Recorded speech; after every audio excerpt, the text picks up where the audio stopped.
Assalamualaikum warahmatullahi wabarakatuh. Perkenalkan, nama saya Imamatul Hairiyah dengan NIM 210605110012 dari kelas mata kuliah opsional Sistem Security. Pada kali ini saya akan mempresentasikan materi tentang keamanan basis data mengenai SQL injection.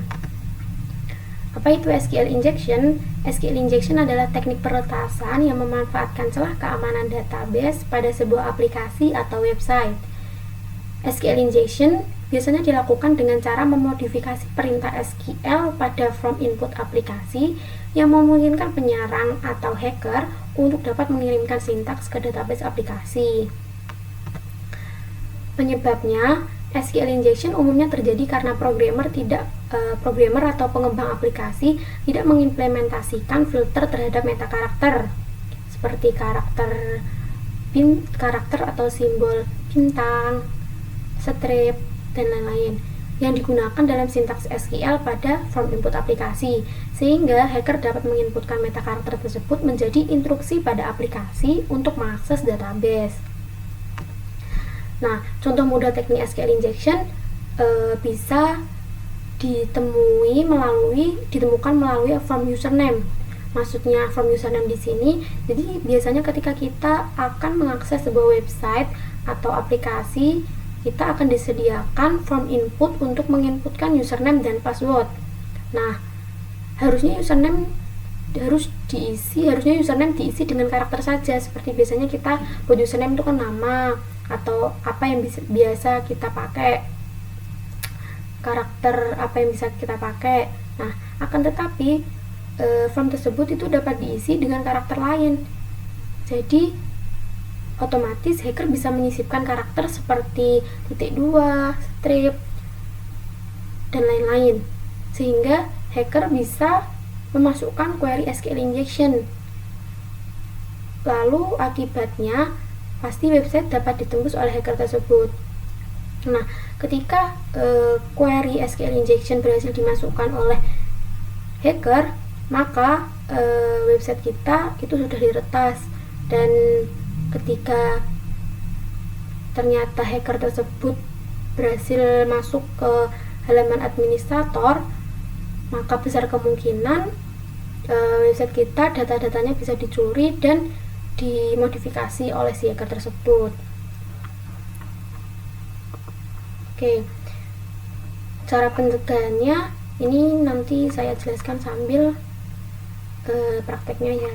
Jadi di sini saya pernah membuat sebuah website untuk tugas mata kuliah sebelumnya, yaitu website blog.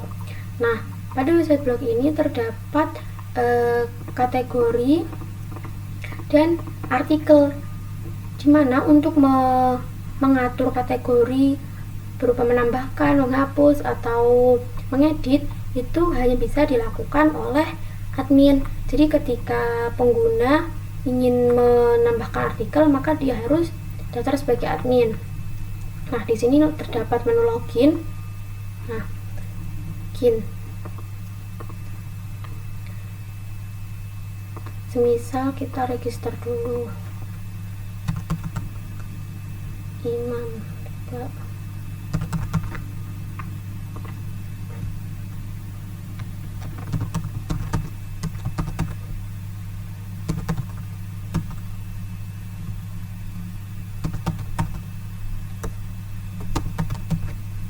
Oke, kita register. Oke, masuk ke halaman login. Nah, jadi di sini saya mempunyai database yang tersambung ke web tadi dengan nama dbblog. Di mana dbblog ini dia memiliki 3 tabel, yaitu tabel user, tabel kategori, dan tabel artikel. Tabel user sendiri dia banyak berisi ID, admin, kemudian username, dan password. Jadi kita masukkan imam. Nah, sudah masukkan. Nah, di sini mengapa dia berbeda passwordnya? Ini karena yang pertama, ketika saya membuat program ini belum saya enkripsi untuk si passwordnya, makanya yang password yang password username yang pertama dan yang seterusnya ini berbeda. Nah, yang 3 ini dia sudah saya enkripsi. Selanjutnya kita coba login.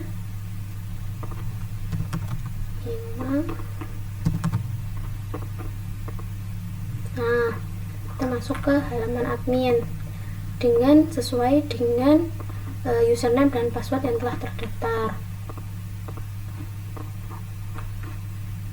Selanjutnya kita coba untuk masuk menggunakan seperti yang tadi, yaitu menggunakan karakter ini ya, karakter. Kita coba gunakan. Nah, di sini terdapat error. Sebenarnya error ini jika untuk kita sendiri kalau ketika membuat website ini mungkin dapat berguna untuk mengetahui di mana errornya seperti itu. Akan tetapi ketika web itu telah dipublish atau untuk umum, maka akan alangkah lebih baiknya untuk kita sembunyikan errornya atau nonaktifkan, karena error ini dapat menjadi celah keamanan untuk hacker masuk ke database kita. Nah, jadi ini masuk ke cara pencegahan yang pertama, yaitu menonaktifkan notifikasi error. Nah, jadi di sini saya belum menambahkan cara untuk menonaktifkan error. Saya tambahkan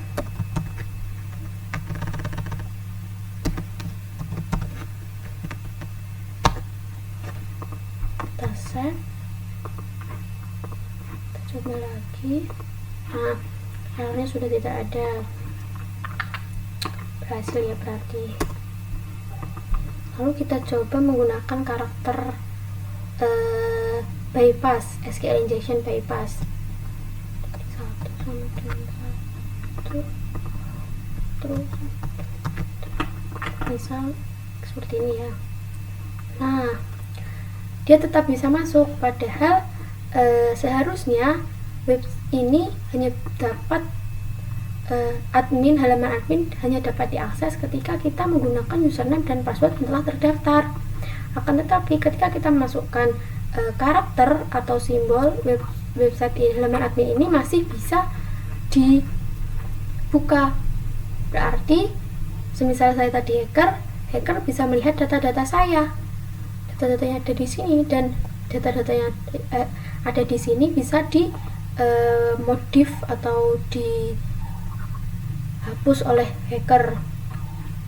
Nah, gimana caranya? Masuk ke yang kedua, yaitu melakukan parameter queries atau prepare statement. Nah, di sini untuk query-nya saya langsung menggunakan select from user where username sama dengan variable username dan password sama dengan variable password. Nah, si prepare statement sendiri ini yaitu memisahkan variabel dan nilai parameter. Jadi kita pisahkan.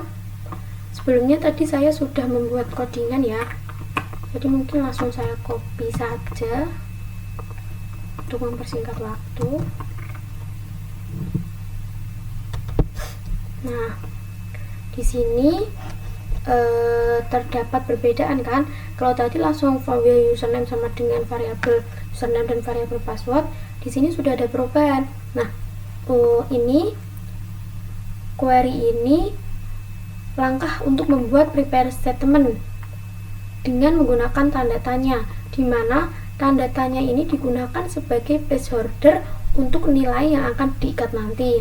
Selanjutnya, baris selanjutnya ini query yang digunakan untuk mengikat variabel username dan variabel password ke dalam prepare statement. Nah, SS di sini sebagai tanda bahwa keduanya merupakan string. Kemudian execute di sini digunakan untuk mengeksekusi prepare statement yang telah disiapkan sebelumnya ini. Kemudian result di sini untuk mendapatkan hasil dari eksekusi prepare statement ini. Nah, lalu pengkondisian ini digunakan untuk mengecek login admin apakah sesuai dengan username dan password yang ada pada database atau tidak. Kita Ctrl S, kemudian kita masuk ke coba logout, kita coba masukkan lagi. Tidak bisa, jadi dia sudah terprepare, tidak bisa ya. Oke. Kemudian cara pencegahan yang ketiga yaitu dengan menggunakan filter untuk karakter khusus. Nah, maksudnya di sini ini bisa kita lakukan pada form inputnya. Nah, seperti semisal kita menggunakan form input Gmail. Nah, kita bisa atur supaya pada Gmail itu dapat deteksi bahwa itu benar-benar Gmail. Jadi kalau semisal pengguna tidak memasukkan Gmail itu tidak bisa, kan biasanya di Gmail ada add-nya. Kemudian kalau nomor telepon, nah semisal pengguna menggunakan huruf, masukkan huruf itu bakalan ditolak, harus berupa angka saja seperti itu. Kemudian yang terakhir yaitu ada validasi dan enkripsi input pengguna. Nah, validasi ini dan enkripsi ini seperti yang tadi, contohnya seperti ini tadi, dienkripsi, jadi passwordnya tidak terlihat secara langsung, jadi kayak tersembunyikan gitu. Nah, itu untuk mencegahnya ya. Kemudian kayak ada di privilege access juga, itu juga bisa digunakan untuk cara mencegah terjadinya SQL injection. Mungkin itu saja presentasi dari saya, kurang lebihnya mohon maaf. Wassalamualaikum warahmatullahi wabarakatuh.